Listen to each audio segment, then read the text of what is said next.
Hello. The rings of പവറിന്റെ മൂന്നാമത്തെ എപ്പിസോഡിൽ എന്ത് സംഭവിച്ചുവെന്ന് നമുക്ക് നോക്കാം. തേർഡ് എപ്പിസോഡ് തുടങ്ങുന്നത് ബെറക്കിനെ തിരിച്ചു കൊണ്ടുപോകാൻ എലൻഡിൽ ശ്രമിക്കുന്നിടത്താണ്. ഇസിൽദൂറിന്റെ കുതിരയാണ് ബെറക്. പക്ഷേ ഇസിൽദൂർ ഇല്ലാതെ മടങ്ങാൻ ബെറക് തയ്യാറാവില്ല.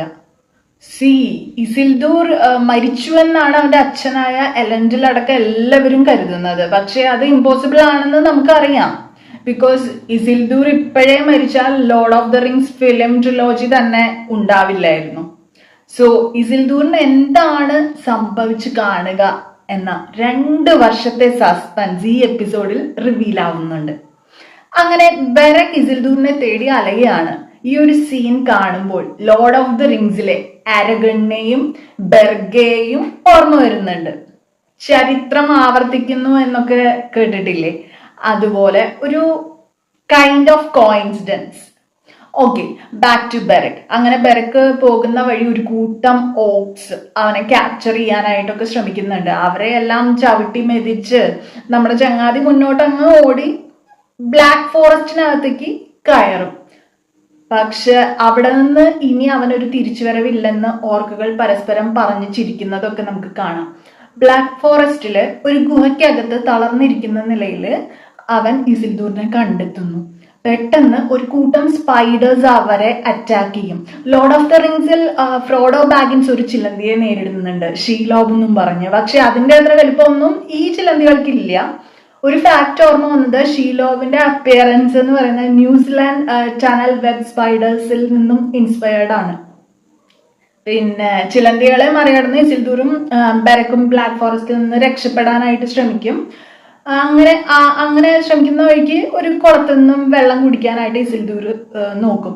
പക്ഷെ അതിലും നിറയെ ഡെഡ് ബോഡീസ് ആയിരിക്കും. ലോർഡ് ഓഫ് ദ റിങ്സില് 2 ടവേഴ്സിലെ ഫ്രോഡോ ബാഗിൻസ് ഈ കുളത്തിൽ വീഴുന്നതിനെ തുടർന്ന് ഗോലം അവനെ അതിൽ നിന്ന് വലിച്ചെടുത്ത് രക്ഷിക്കുന്നുണ്ട്. അതും ഇതേ കുളത്തിൽ നിന്നാണെന്നാണ് തോന്നുന്നത് കണ്ടിട്ട്. അവിടെ നിന്ന് രക്ഷപ്പെട്ട് പുറത്ത് കിടക്കുന്ന ഇസിൽദൂർ എസ്റ്റേഡ് എന്ന ഒരു പെൺകുട്ടീനെ യാദൃശ്ചികമായിട്ട് കണ്ടുമുട്ടുന്നുണ്ട്.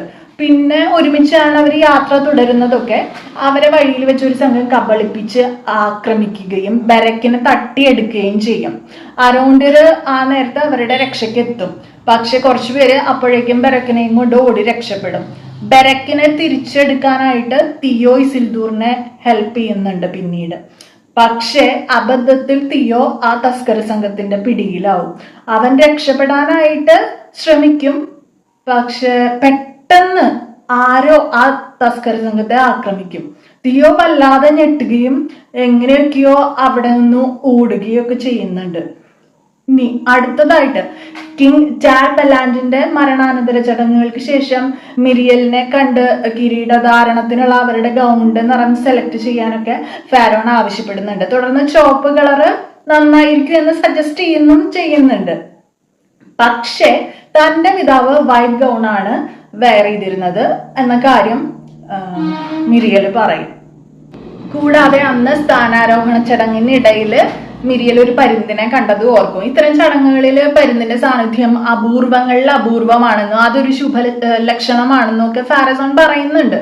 ആക്ച്വലി ഫാരസോൺ കൈൻഡ് ഓഫ് വില്ലൻ ആണ്. ഫാരസോൺ, ബെൽസഗാർ, യാരിയൻ, കെയ്മൻ ഇവരെല്ലാം കൂടെ മിരിയലിനെതിരെ ഗൂഢാലോചന നടത്തുന്നുണ്ട്. മിരിയൽ പെലാൻഡിയർ വെച്ചിരിക്കുന്ന റൂമിൽ ചെന്ന് നോക്കുമ്പോൾ അവിടെ ഇല്ല എന്നുള്ള സത്യം തിരിച്ചറിയുന്നുണ്ട്. ന്യൂമിനോറിലെ ഈ കിരീടധാരണ ചടങ്ങുകൾ ആരംഭിക്കും. നേരത്തെ പറഞ്ഞ പോലെ മിരിയൽ വൈറ്റ് ഗൗണും ധരിച്ചിട്ടാണ് വന്നിട്ടുള്ളത്, അവളുടെ ഫാദറിനെ പോലെ. എല്ലാവരും അവിടെ സന്നിഹിതരായിരുന്നു. നേരത്തെ മിരിയലിനോട് ധരിക്കാൻ ആവശ്യപ്പെട്ട റെഡ് കളർ ഗൗണും ധരിച്ചിട്ടായിരുന്നു ഫാരസോണ് അക്കൂട്ടത്തിൽ നിൽക്കുന്നുണ്ടായിരുന്നത്.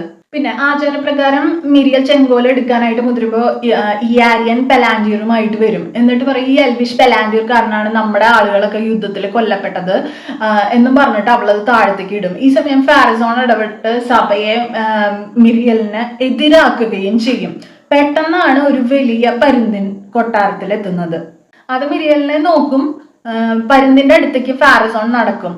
അപ്പോ ആളുകൾക്കിടയിൽ നിന്നും ബെൽസഗാർ ഫാരസോൺ എന്ന് ഇങ്ങനെ പറഞ്ഞുകൊണ്ടിരിക്കും. അപ്പൊ അവിടെ കൂടിയിട്ടുള്ള ആളുകളൊക്കെ കൂടെ അത് ഏറ്റുവിളിക്കും.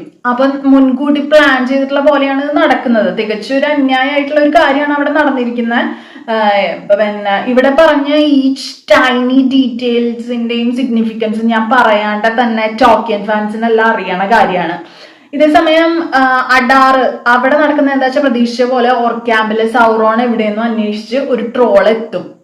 അത് മാത്രമാണ് അഡാറിന്റെ ഭാഗം കാണിക്കുന്നുള്ളൂ. പിന്നെ പറയുന്നത് ഈ റീജിയോണിലെ കെലിബ്രിംബോർ ഡ്യൂറിനോട് ദിശയോടും റിംഗ്സ് ഓഫ് പവർ നൽകാന്ന് ഓഫർ ചെയ്യാണ്. പകരം മിത്രിലിന്റെ നോൺ സ്റ്റോപ്പ് സപ്ലൈ ആവശ്യപ്പെടുന്നുണ്ട്.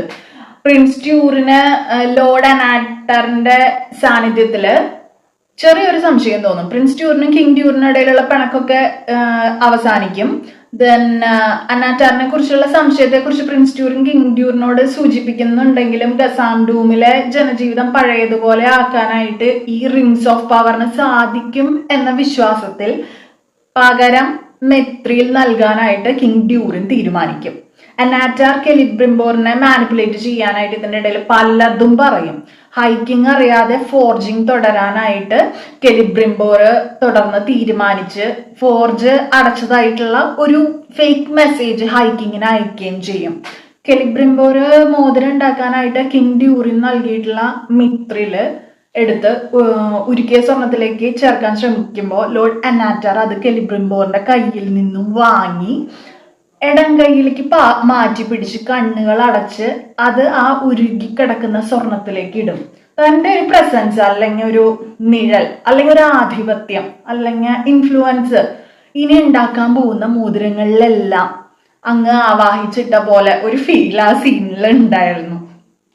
ഞാൻ നേരത്തെ സൂചിപ്പിച്ച പോലെ ഈ എപ്പിസോഡിന്റെ ഓരോ സെക്കൻഡും പല ടൈനി ഡീറ്റെയിൽസ് എന്ന് പറഞ്ഞതായിരുന്നു. പക്ഷെ നൂറിയുടെയും പോപ്പിയുടെയും സ്ട്രേഞ്ചറുടെയും കഥയുടെ ബാക്കി ഭാഗം ഈ എപ്പിസോഡിൽ ഇല്ലാത്തത് എന്തോ ഒരു ഇൻകംപ്ലീറ്റ്നെസ് ഫീൽ ഉണ്ടാക്കുന്നുണ്ട്.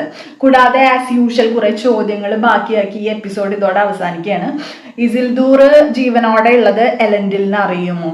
അതുപോലെ തന്നെ എസ്ട്രിഡിനെയും ഇസിൽദൂറിനെയും ആക്രമിച്ചത് ആരായിരിക്കും? ഈ എപ്പിസോഡിൽ ഒരിടത്തെ എസ്റ്റഡിന്റെ പുറകില് കഴുത്തിന് താഴെ മാർക്ക് ഓഫ് മോർഡർ കാണാം. അവൾ അത് തീ വെച്ച് കരിച്ചു കളയാനായിട്ട് ശ്രമിക്കുന്നുണ്ട്. അത് എന്തിനായിരിക്കും ചെയ്യുന്നത്? ഇനി അവൾ ഈവിളാണോ? അതുപോലെ തന്നെ തിയോയെ ആ തസ്കര സംഘം പിടികൂടിയ സമയത്ത് ആരോ ആക്രമിച്ചു എന്ന് പറഞ്ഞില്ലേ, അതാരായിരിക്കും?